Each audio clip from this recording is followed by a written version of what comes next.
Hey guys, it's Ken. Greetings and welcome back to my garage for part 2 of our DIY Walking Dead Whisperer mask.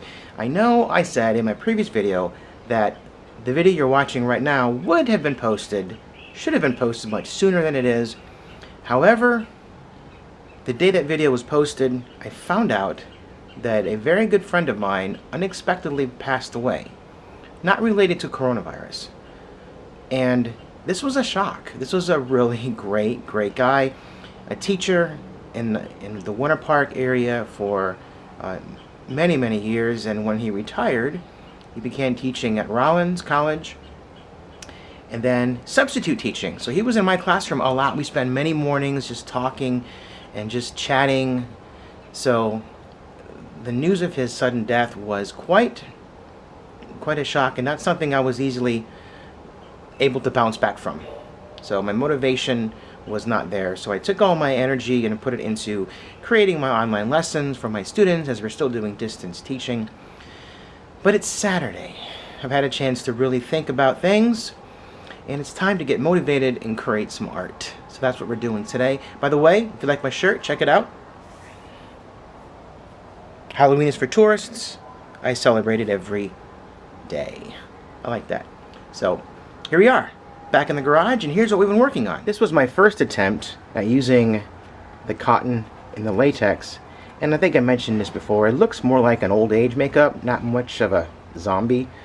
So we'll get to this guy in a moment. Here's the one that I worked on in the video. I covered the entire head, so I will be cutting it here and slipping it off. Hopefully it'll come off easily, but I think we're going to practice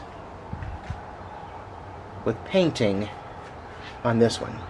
So what I'm going to do is take the mask off this mannequin form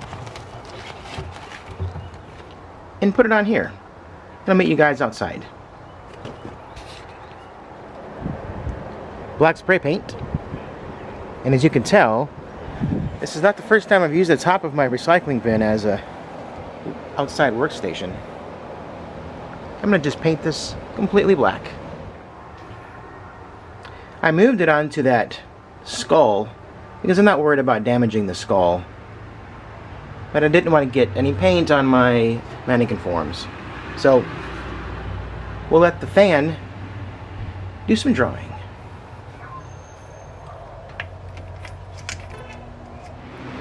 Meanwhile, let's see how easily this mask, the latex, comes off the form.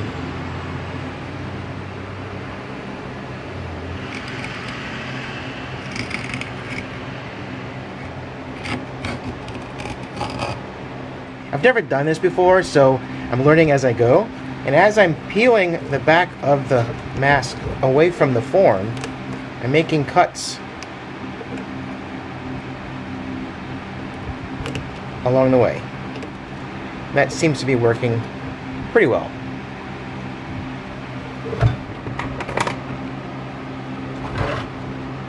Alright, I made it up to about here. So let's just start peeling this away and see how it looks. Form, so here we go.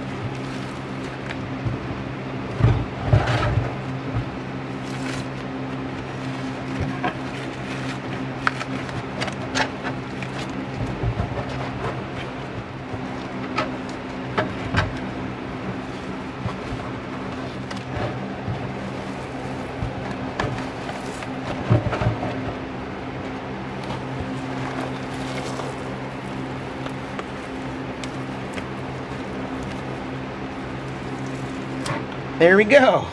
Whew. That was not easy. All ready for paint.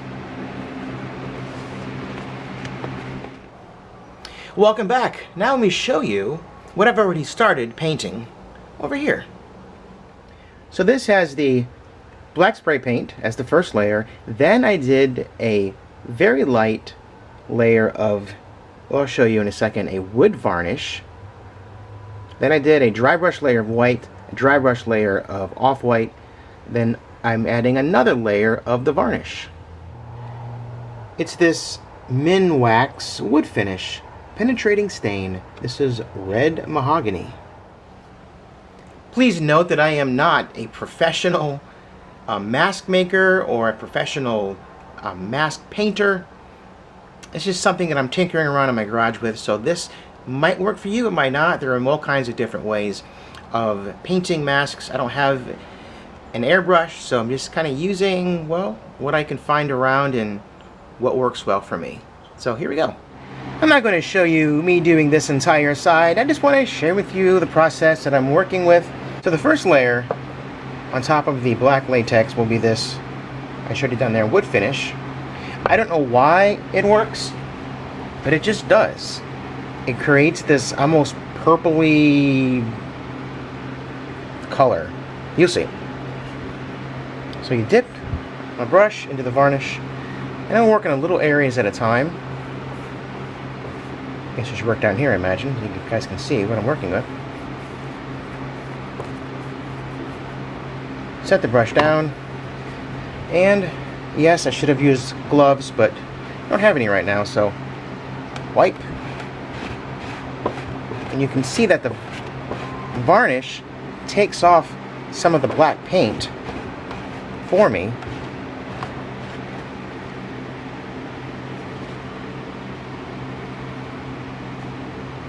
And leaves behind that purple reddish look I'm looking for. I'm going to do all of this and I'll meet you back here in a moment. Alright, this next part is super simple.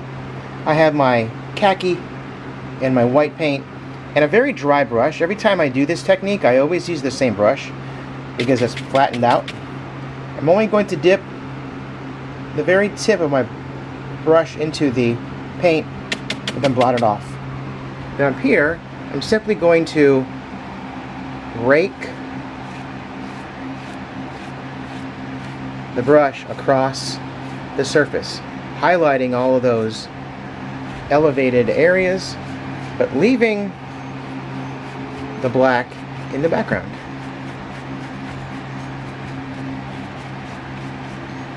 Maybe you can't see it where you are, but that varnish has made that really cool purple look. I like that. I'm not going to spend much time on this one. I just wanted to share with you what I'm doing. Now go into the white. Same thing.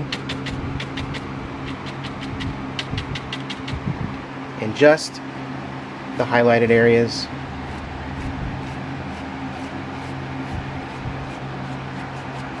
Again, try not to get in those dark spots.